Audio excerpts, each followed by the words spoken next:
জয় করতে এসেছি। আর জয় করার মতো যোগ্যতা নামক অস্ত্র যেহেতু আমার নেই, সেক্ষেত্রে পরাজয় নিয়ে ঘরে ফিরবো। তুমি ভেবে দেখতে পারো। আমি নীলুকে ভালোবাসি। আমি চাইলে ওকে আজকে পালিয়ে নিয়ে বিয়ে করতে পারতাম, কিন্তু আমি সেটা করব না। ভালো থেকো। নীলিমা, ভিতরে যাও। আসবো স্যার। আরে শিশির যে, এসো এসো। ওয়ালাইকুম আসসালাম। দাঁড়িয়ে কাট, বসুন। স্যার আমার মা। ও, বসুন না। আমি একটু হাতের কাজটা শেষ করে আমি আপনাদের সাথে কথা বলছি। হ্যাঁ জি, বলুন। আমি আপনাদেরকে কি সাহায্য করতে পারি?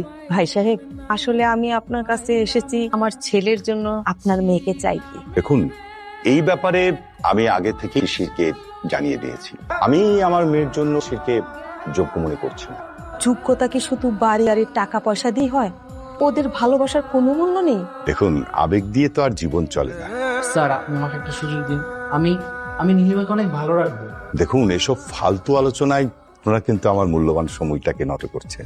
ভাই সাহেব, আপনার মূল্যবান সময়ের সাথে সাথে আপনার সিদ্ধান্ত অনেক মূল্যবান। তাই বলছিলাম কি, আপনার একটা সিদ্ধান্তের কারণে ওদের দুজনের জীবন বদলে যেতে পারে। সিদ্ধান্তটা, একটা সিদ্ধান্তে ওদের জীবন বদলে দিতে পারে। রাইট। শুনুন, এতক্ষণ আমি আপনার সাথে যথেষ্ট সম্মান দিয়ে কথা বলেছি।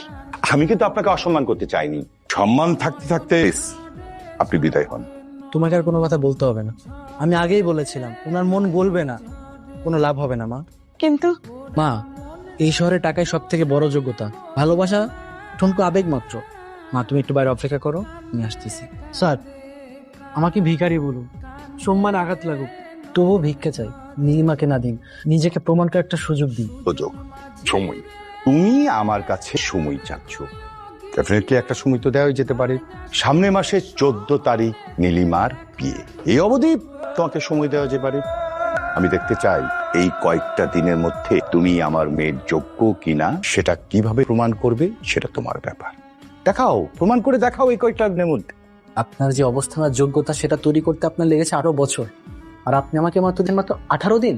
সংখ্যাটা ইয়াং ম্যান একই, তফাৎটা শুধু 3 আর বছর। আমাদের দুজনের হিসাবের কেন্দ্রবিন্দু একই, তফাৎটা শুধু আপনি বাবা, আমি অসহায় প্রেমী। টাকা দিয়ে যদি সুখ কেনা যেত, আমি টাকার পিছনে নিজের জীবনকে উৎসর্গ করতাম, তার মেয়ের পিছনে না। কেমন আছো নীলু, বললে না তো? আমাকে ছাড়া যেমন থাকা যায়। তোমাকে ভালো থাকতে হবে নীলু, আমার জন্য তোমাকে ভালো থাকতে হবে, আমাদের পরিবারের জন্য তোমাকে ভালো থাকতে হবে। আমি তো তোমাকে বলিনি আমি এখানে আসবো, তুমি কেন এসে দাঁড়িয়ে আছো? আমি তো তোমার জন্য অপেক্ষা করিনি, আমি শুধু অপেক্ষা করেছিলাম ভালো একটা মুহূর্তে। সেই ভালোটা যদি কখনো না আসে? আমাদের জীবনের তৃতীয়াংশ তো বৃথা। যে আঙ্গুলের ভাঁজে আঙ্গুল রেখে বাজার পণ করছিলে, এই আঙ্গুলে আজ অন্য কেউ এসে শিকল পরিয়ে দিই।